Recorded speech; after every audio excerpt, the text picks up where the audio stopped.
Halo teman sehat, selamat datang di Paratalk episode 1 bersama aku Putri Ristin selaku host pada Paratalk kali ini. Nah, untuk memperingati Hari Kanker Sedunia 4 Februari 2023, di episode pertama ini Paratalk ingin berdiskusi dengan penyintas kanker.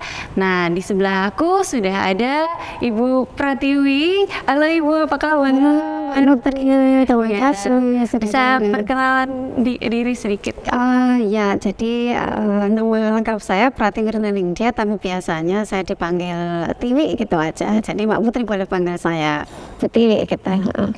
Ya, jadi sehari-hari saya mengajar di Prodi Sastra Inggris di Universitas Negeri Surabaya. Kebetulan saya juga penyintas kanker payudara. Ini kalau saya hitung ya sudah 10 tahun saya menjadi mungkin sekarang sudah bisa dikatakan penyintas, tapi 10 tahun yang lalu saya didiagnosa dengan kanker payudara gitu. 10 tahun sampai sekarang masih check up jadi kan itu memang salah satu aturan yang harus kita ikuti, karena sebagai pasien atau penyintas kanker payudara atau kanker apapun juga sebenarnya kata sembuh itu biasanya tidak digunakan, tapi digunakan istilah penyintas. Itu artinya adalah sudah selesai semua treatment seperti kemo, mungkin radiasi atau treatment yang lain, dan bisa dikatakan penyintas ketika biasanya ini sudah lewat 5 tahun, kankernya itu sudah tidak ada lagi, tidak terdeteksi di dalam tubuh kita. Jadi bisa dikatakan penyintas itu kalau sudah lewat dari fase 5 tahun. Ya, saya ingat saya begitu. Jadi ini sudah 10 tahun. Saya ingat dulu kayak saya menunggu tahun ke-5, saya sudah boleh mengatakan diri saya sebagai penyintas kanker payudara, itu survivor. Satu hal yang menyenangkan juga ya Bu ya, bisa jadi penyintas kanker tentunya karena sudah melewati banyak tahapan, survive juga. Nah, awal cerita tahu kanker itu seperti apa Bu di 2013 ini? Ini cerita panjang ya. Panjang ya, silakan. Kalau saya boleh ringkas itu, tapi saya terus memang masih ingat betul ya. Tahun 2013 di bulan Februari itu saya kebetulan, waktu itu saya lagi studi lagi studi S3 di Melbourne di Australia.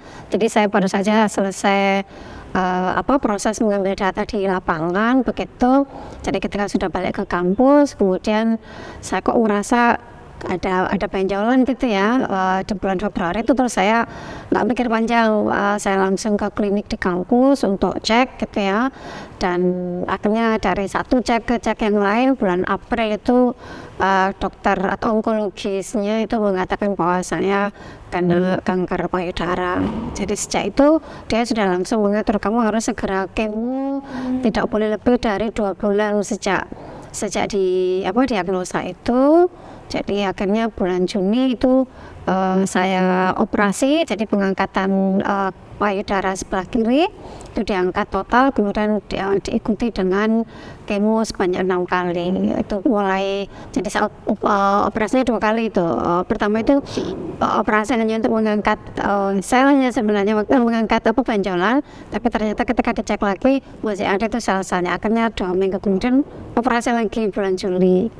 Itu terus bulan Agustus sampai November kalau nggak salah itu saya kemo 3 minggu sekali. Terus habis itu dilanjutkan dengan targeted therapy Herceptin itu 18 bulan. Tapi kalau kemo itu memang efeknya parah Pak ya. Mungkin untuk saya yang kecil mungkin ya, kena kemo itu rasanya udah langsung kayak tepar gitu. Ada 5 hari itu setiap 3 minggu, setiap siklusnya itu saya betul-betul harus bed rest di apartemen, nggak bisa ngapa-ngapain. Tapi setelah itu ya kembali normal, bisa nganter anak, bisa ke kampus. Cuma efek rambut rontok, apalagi alis ya, ini alis bukan alis touch up ya, tapi alis saya itu sebenarnya praktis habis karena terus kulit ketika mau selesai itu selamat hitam, badan kurus gitu ya. Tapi saya sih mungkin karena mikir ya ini harus dilakukan ya saya lakukan sampai selesai. Alhamdulillah sekarang udah sehat. Jadi pada saat didiagnosa ada benjolan, ibu langsung cepat ya mengambil tindakan itu. Karena kalau misalkan terlambat sedikit aja mungkin juga udah beda cerita ya Bu ya. Mungkin saya punya alasan paling banyak kenapa saya nggak pikir panjang.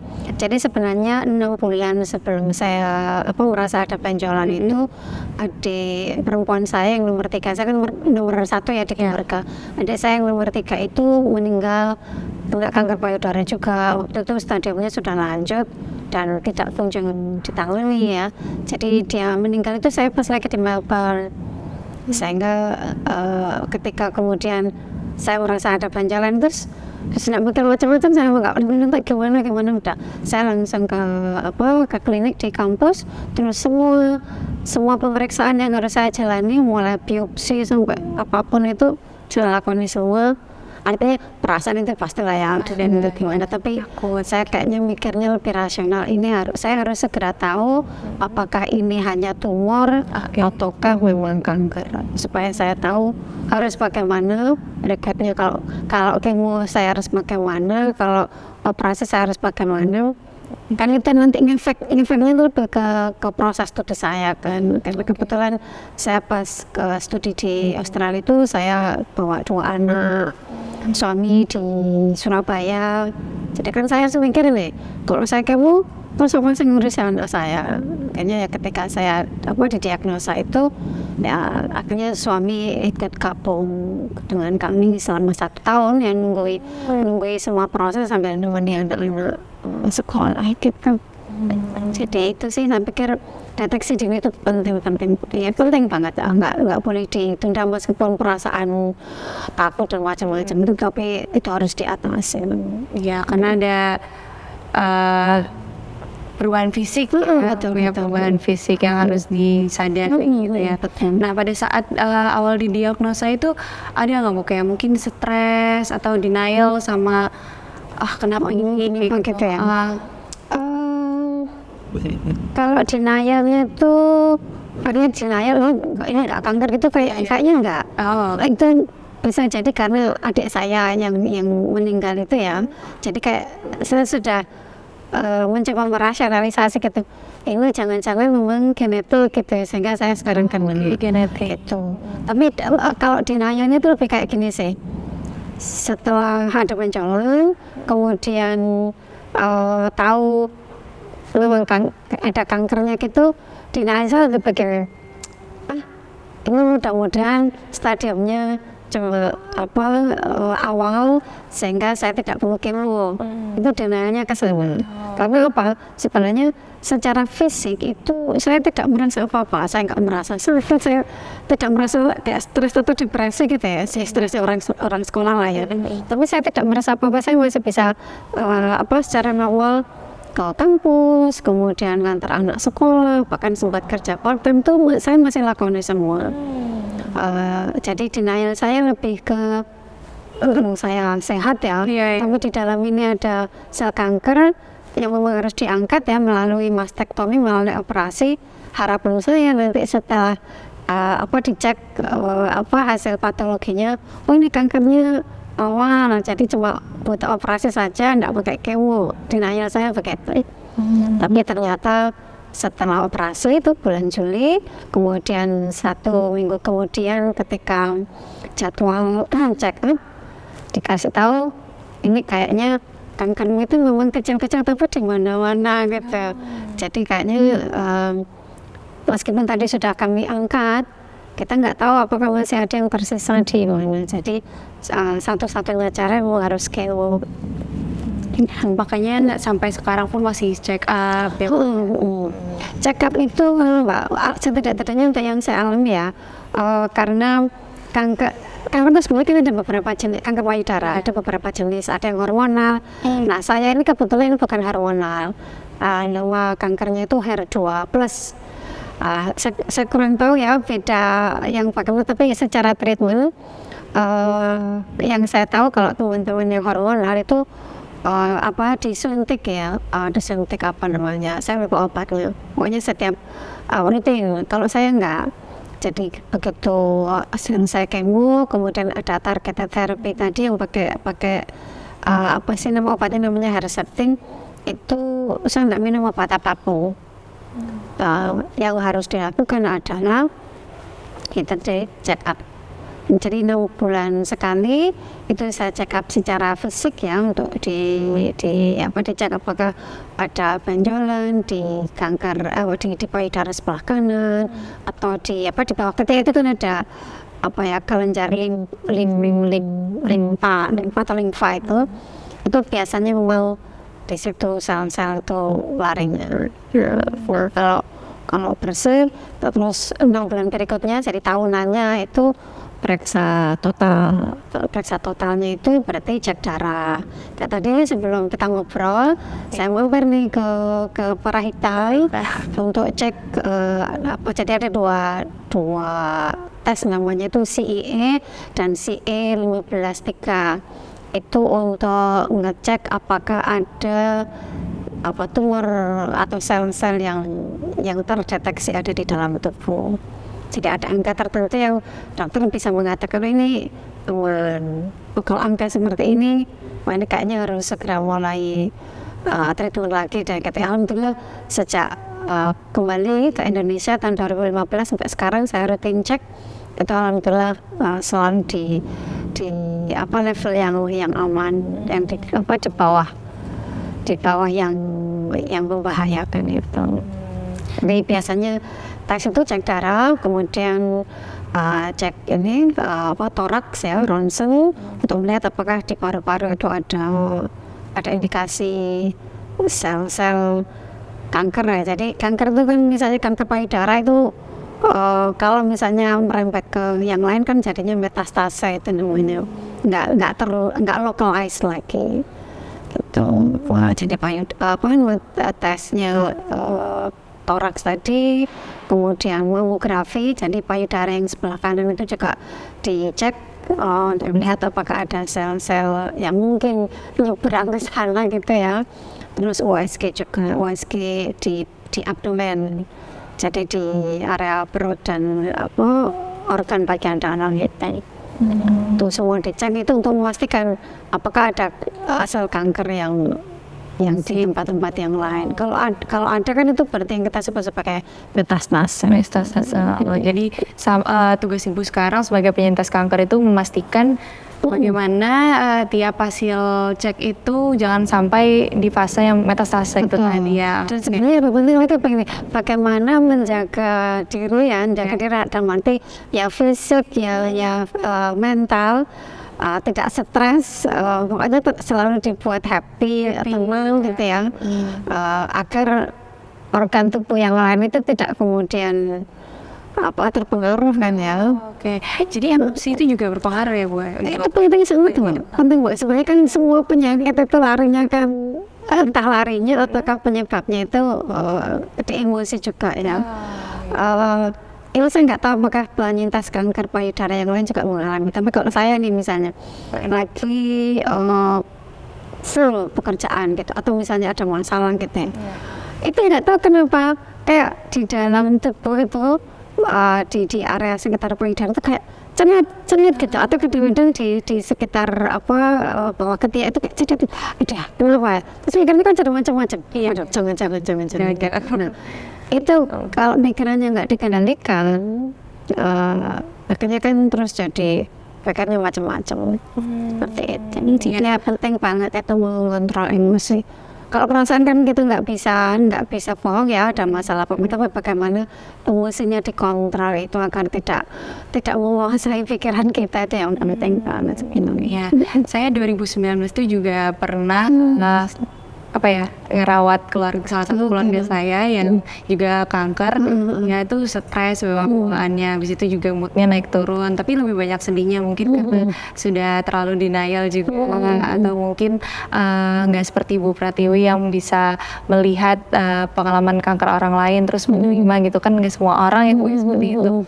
Tapi dari Bu Pratiwi sendiri dapat supportnya gimana Bu, dari suami, dari anak waktu pada saat tahu didiagnosis? Kayaknya pertanyaannya penting banget ya. Jadi support system itu punya peran yang sangat sangat besar.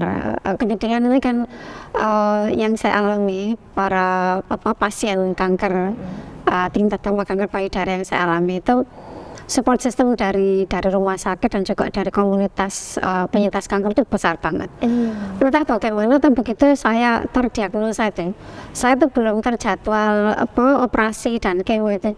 Begitu kanker payudara itu sudah terkirim ke apartemen saya.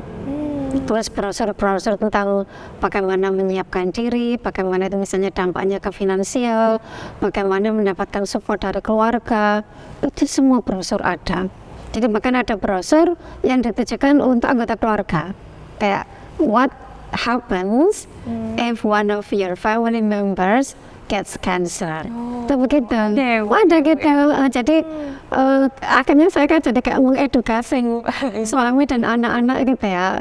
Saya bilang ke mereka. Saya bilang ke anak-anak, waktu itu anak saya yang pertama masih SMA, yang kedua itu masih kelas 1 SD malah. Saya kasih tahu pelan-pelan, Ibu habis ini akan operasi, habis itu kemo, nanti kalau ayah datang yang antar sekolah ayah dan sebagainya, yang masa ayah dan sebagainya gitu. Apa anak saya yang kedua itu bahkan begini, Ibu you have to be strong. Gitu anak saya. Jadi mungkin hasil obrolan kayak gitu ya. Jadi anak-anak itu kayak mereka tahu ketika ibunya lagi ngeprok itu ya mereka ikut nyiapkan makanan gitu. Saya sempat di satu titik ketika rambut saya rontok yang praktis gondol, anak saya yang pertama itu yang SMA itu bilang gini, sudah nggak usah ngocok terus. Dia malah akhirnya membantu saya untuk motong rambut, karena kan rontok jadi kayak gondol gitu ya. Dia akan malah motong semuanya sehingga akhirnya terus saya gondol. Demikian. Tapi sekarang sudah Sekarang udah nomor banget. Jadi sebenarnya mungkin ini ya salah satu yang dikhawatirkan banyak orang, banyak perempuan yang mungkin kena kanker payudara, nanti gimana rambut saya kalau sudah gondol tuh bisa balik kalau sudah selesai kemo itu ya nggak sampai 1 bulan itu rambut sudah mulai tumbuh. Kan sudah nggak treatment yang lain lagi kan ya, pokoknya selama makan obat itu udah tumbuh lagi semuanya. Terus selera makan itu balik lagi. Tapi itu juga bergantung pada kondisi masing-masing. Saya punya teman yang kena kanker payudara juga, itu nggak ngefek kena kemo ini. Dia enggak kayak orang betul-betul sakit, artinya santai aja, habis kemo paling istirahat 1-2 hari di rumah, habis itu tetap kesepian. gitu. Saya sempat sampai ngintip, kamu terlalu pakai kemo, jangan kemana-mana. Aku enggak apa-apa selama ini, makannya malah banyak, rambutnya juga nggak berontok.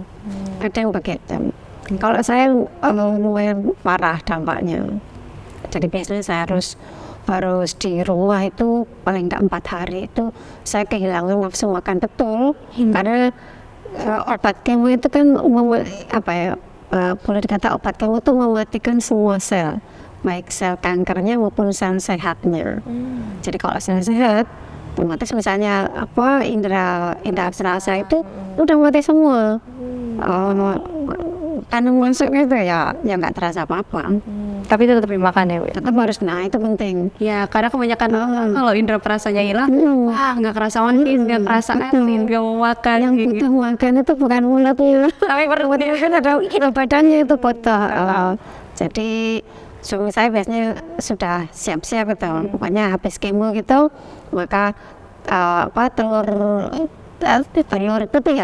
itu selalu disiapkan. Itu untuk membantu agar sel darah putihnya itu segera bangkit ya. Kan ikan mati, banyak yang mati juga, jadi harus bangkit. Karena itu kan salah satu yang fight ini ya, penyakit ya, karena itu imunitasnya diset. Nah, terus karena saya nggak bisa makan nasi gitu ya, telur, apapun yang tinggal telan kayak gitu. Jadi alhamdulillah support system bagus banget, dan mungkin karena saya juga bukan orang pendiam ya, saya kalau merasa itu saya langsung bilang, aku gini, misalnya pas lagi dampak kemo, biasanya 1 hari setelahnya tuh saya nggak bisa kena cahaya. Oh. Itu kayak dimatikan ini ada dua tekan gitu. Jadi saya hitungnya enggak nyaman. Jadi sebenarnya kan banyak orang yang khawatir tuh Mbak Putri ya, kalau misalnya kena kanker gitu terus kan harus kemo biasanya. Nah, itu kan banyak cerita tuh dampak kemo itu kan membuat badan tambah sakit, bukan malah menyembuhkan. Jadi itu mungkin ada benarnya, tapi sebenarnya setiap orang itu punya Efek kemo. efek kemo itu bisa beda-beda di tiap orang. Itulah sebabnya penting banget sebenarnya mengedukasi diri gitu. Kan kalau saya sih mungkin ya karena saya ini kecil kurus gitu, dampak kemunya lumayan ke saya, tapi kayak saya ini sudah antisipasi kan, ketika saya sudah dapat buku-buku panduan tentang kanker payudara, itu kan termasuk di dalamnya adalah efek samping dari kemo, mulai kehilangan indera perasa, pusing dan sebagainya, itu sudah disebutkan semua di situ. Nah kan tidak semua akan muncul di orang yang sama, ada yang semuanya, ada yang cuma satu, ada yang separuhnya. Nah karena saya sudah baca itu, maka ketika akhirnya ngalamin indera perasanya kok hilang, itu saya nggak kaget banget gitu ya. Setidak-tidaknya saya sudah siap-siap. Oke. Selama indera perasa hilang, saya tetap harus makan. Terus yang saya makan itu yang tinggal tulang, misalnya mungkin bubur atau oatmeal, atau saya ingat sama saya suka merebuskan ketel rebus atau telur pohon ya, pohon gitu ya. Dihancurkan itu terus tinggal ditelan kayak seperti itu. Tapi memang nggak berasa ya, Bu? Nggak ada rasanya, Mbak. Nggak ada rasanya. Jadi mau apa teh manis atau apapun yang asin, kecut, pedas itu nggak ada rasanya. Jangankan rasa, mau memasakkan makanan di sini aja rasanya sudah keren banget loh. Gitu. Itu saya. Ya. Jadi saya biasanya nunggu 4 hari, itu indera perasanya balik. Biasanya kan ini hari itu kok pas mau minum kok mulus gitu. Terus saya bilang, itu sebenarnya bener, pas itu minta coba masakan apa? Saya langsung masakan, itu makannya sudah kayak orang neraka sih, istilah bahasa Jawa nih, bahasa rasa apa itu, makannya jadi banyak banget gitu. Mana itu hari-hari di mana saya harus memulihkan kondisi, karena bisa makan banyak, tapi kan tetap harus dijaga, jangan sampai malah efeknya diperawat gitu. Tapi ada juga orang yang nggak ada apa-apa. Saya punya beberapa teman yang juga kena kanker payudara, itu pas kemo tidak ngefek, rambutnya ya nggak rontok, terus paling ya dia cuma istirahat di rumah 1 hari, itu bahkan tetap nonton, tapi ya produktivitasnya agak dijaga menurun gitu, masuk besar kemana-mana. Jadi ya kembali lagi kekuatan masing-masing, tapi yang penting adalah kita harus mengedukasi diri supaya kita bisa antisipasi. Biasanya kalau di kemo pertama sudah tahu dampaknya gini, ini tuh kira-kira kemo berikutnya dampaknya akan begitu. Kita sudah tahu polanya kayak begitu, sehingga biasanya di kemo berikutnya kita lebih siap. Jadi saya biasanya udah siapkan makanan. Ketika saya masih bisa masak gitu, saya siapkan makanan yang saya bisa cemil-cemil ya. Buah itu tentu di masa lagi kemo gitu, buah bisa masuk. Enak aja. Selama menjalani kemo itu kan Ibu merasa kalau misalkan indera perasa hilang, habis itu organ juga jadi kurang fit, ya nggak kayak seperti dulu sebelum kemo gitu. Pasti ada perasaan sedih atau mungkin kurang pede sama diri sendiri gitu. Cara Ibu bangkit dari perasaan itu gimana? Itu memang nggak bisa dipungkiri sih Mbak, karena ya siapa yang tidak terdampak ya ketika kena kemo, apalagi harus kalau 3 minggu sekali selama 6 kali ya, berarti kan 5 bulan. Nah, 5 bulan dalam kondisi on and off kayak gitu, pastilah ada dampak secara psikologis. Saya ingat salah satu nurse atau perawat di sana itu bilang begini, Tiwi, how are you feeling? Dia tanya kita. Saya bilang, I'm fine, I'm good. itu kayaknya denial ya, waktu itu kan memang belum mulai kemo, tapi sudah selesai operasi. Tapi kan dia lihat ya, raut muka saya itu kan nggak terlalu ceria. Terus dia bilang gini, Tiwi, it's okay not to look fabulous. Ya, kayak judulnya drakor, it's okay not to be okay. Nggak apa-apa kalau kamu merasa sedang tidak baik-baik saja, kamu harus jujur pada diri sendiri. Gitu. Nah terus dia bilang, kalau kamu ada kegiatan apa gitu yang biasanya kamu bisa curhat gitu, kalau misalnya ketemu atau apa nggak apa-apa itu. Terus saya kan suka nulis ya. Jadi akhirnya saya kembali ke blog saya, Mbak. Kebetulan saya kan suka nulis di blog itu. Nah, menariknya ini sebenarnya blog saya itu di tahun 2013 itu paling banyak tulisannya itu justru ketika saya lagi menjalani treatment itu. Saya ingat ketika saya harus masuk rumah sakit setelah operasi yang kedua itu, kemudian ketika habis kemo pertama itu saya sempat dampaknya terlalu kuat ya, sehingga saya harus masuk rumah sakit setelah 2 minggu kemo harus transfusi. Tapi di masa-masa itu tulisan saya itu banyak banget, karena begitu selesai ketika perasaan saya sudah mulai enak gitu, iPad dibawakan sama anak saya ke rumah sakit. Saya nulis perasaan saya jadi kalau saya coba urut itu, saya ada tulisan ketika saya baru didiagnosa itu belum tahu harus operasi dan kemo dan sebagainya, itu saya langsung ke perpus, ngampus. Saya tuh sambil nangis itu, saya cari komputer, saya ngetik apapun yang ada di pikiran saya itu. Wah, judulnya itu I've Got Breast Cancer. Jadi di situ saya tuliskan semua perasaan saya, mulai down, mulai berpikir rasional, saya harus bagaimana nanti anak saya, apakah saya akan punya duit, itu saya tuliskan di situ semua. Jadi sambil nulis itu 1 jam tuh nangis saya. Itu setelah selesai lega. Ya lega. Nah, karena saya waktu itu belum cerita ke siapa-siapa. Ya, saya ingat nanti bulan April itu ya. April saya belum cerita ke siapa-siapa kecuali ya suami saya. Saya langsung telepon waktu itu. Tapi enggak ke supervisor saya, enggak ke tuan saya. Terus saya kan mikir gini, bagaimana saya bisa menjalani waktu 2 bulan sebelum operasi, sekolah saya nggak terganggu. Jadi saya akhirnya ngebut nggarap 1 bab tesis saya, disertasi saya itu, agar ketika saya mau operasi, saya kan harus ke supervisor saya untuk minta izin cuti. Saya sudah punya hasil, gitu. Jadi akhirnya dengan nulis itu pikiran saya jadi lebih lega kan. Oke. Jadi saya akhirnya jadi lebih rajin ke kampus, terus bilang ke supervisor saya bahwa saya akan kemo dan sebagainya. Dia malah support. Tapi saat ini health is the most important thing, dia bilang gitu. Gak usah mikir sekolah, pokoknya kamu mikir harus fokus ke kondisi.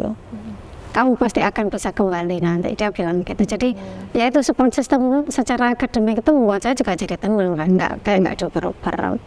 Saya juga ada tulisan ketika saya masuk rumah sakit karena harus transfusi habis kemo pertama itu. Dampaknya ternyata terlalu besar buat saya. Kayak badan saya tuh nggak kuat menerima obat kemo yang keras itu. Saya masuk rumah sakit terus sampai transfusi. Di situ ketika saya sudah mulai pulih tapi masih di rumah sakit, saya nulis tentang pelayanan prima di rumah sakit, bagaimana saya didorong ke dari satu lab ke lab lain, itu saya tulis semua.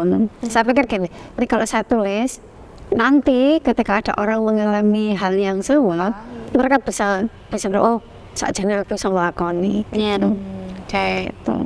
Terus saya punya tulisan ketika kemo sudah selesai, terus saya mulai perlu memulihkan lagi kondisi tubuh, terus kami sekeluarga cari tempat fitness itu kan gampang, artinya banyak taman itu ada perlengkapan fitnessnya secara gratis.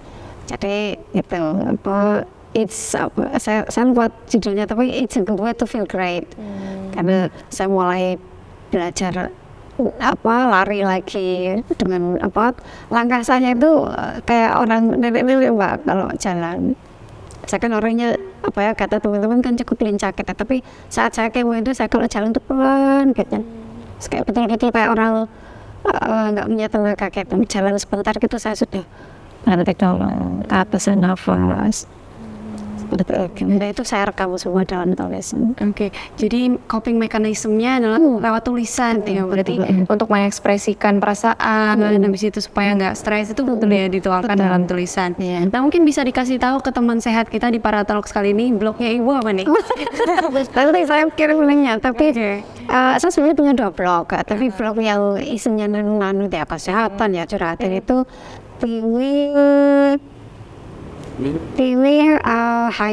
lioness.blogspot.com. Oke, nah situ Ya. bisa dikunjungi ya sama teman-teman. Nanti saya beri linknya. Oke. Saya juga punya blog lain sih, tapi khusus literasi. Karena kebetulan salah satu kajian saya kan tentang kajian literasi. Jadi yang doingliteracy.id itu khusus literasi. Saya tidak nulis tentang kesehatan di situ. Oke. Nah, what's next nih Ibu? Karena kan mungkin tiap bulan juga Ibu melihat lagi di dalam diri apakah ada perubahan fisik, habis itu juga Ibu masih bolak-balik untuk konsul ke dokter, masih datang untuk check up. What's next kalau misalkan di tahun ini beberapa bulan ke depan di tahun ini, itu apa yang pengen Ibu raih sebagai penyintas kanker? Oke. Ada rasa ini Mbak, saya pingin payback atau give back gitu ya. Karena selama saya menjalani semua perawatan di Melbourne, karena kanker payudara itu kan biayanya besar banget ya. Tapi saya itu sebenarnya praktis nggak keluar duit. Nah, soal ada beberapa treatment yang memang saya harus bayar.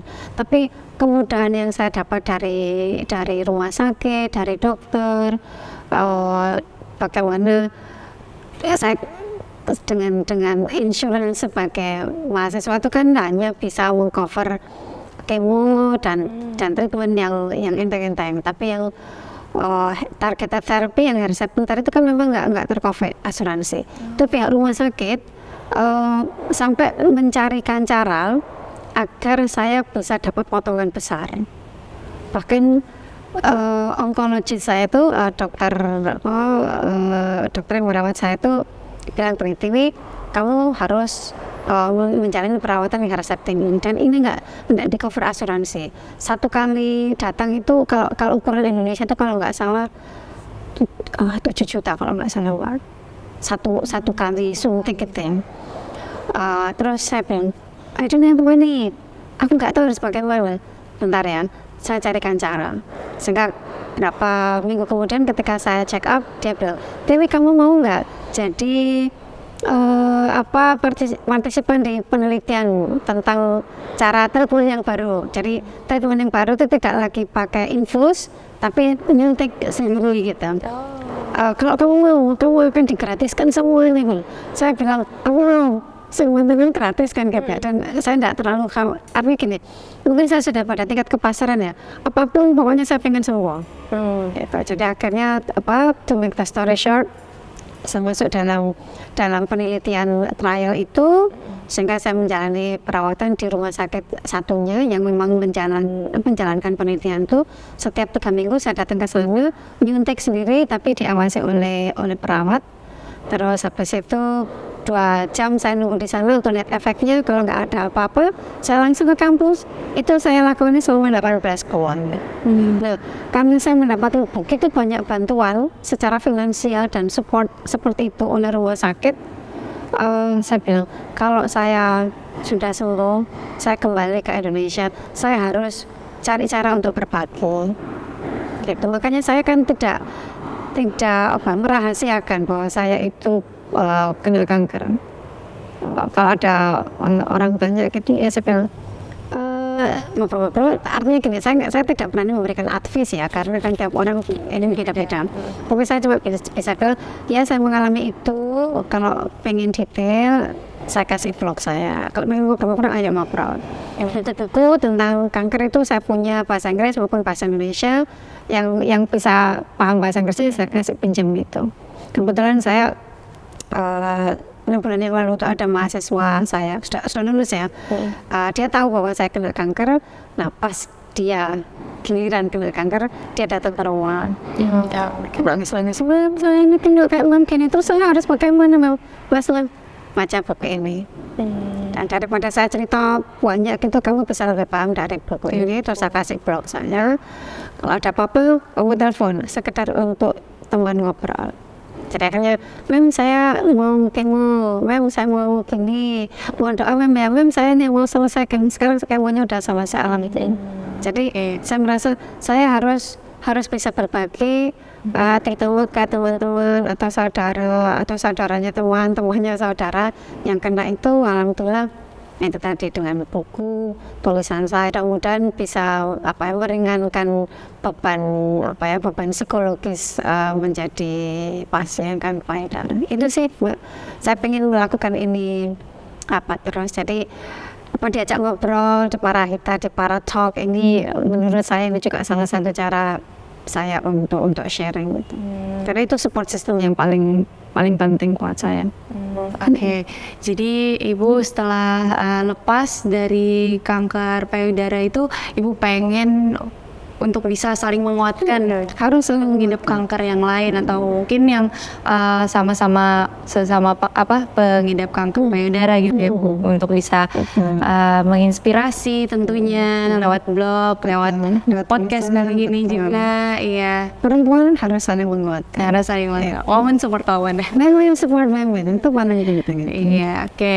Nah, untuk teman sehat dimanapun kalian berada, jangan lupa untuk tetap optimis. Kalau misalkan ada perubahan fisik seperti Bu Pratiwi ini, langsung lakukan check up, langsung sampaikan ke orang terdekat ya kalau misalkan ada perubahan pada fisik, dan jangan patah semangat tentunya ya Bu ya. Deteksi dini penting sekali. Oke, deteksi dini. Harus tahu cara mendeteksi dini. Dan mungkin kalau bisa tiap tahun tuh juga harus ada check up ya Bu kita dalam kalau ada perempuan di usia tertentu ya 40 tahun ke atas gitu ya, memang harusnya rutin mamografi gitu ya.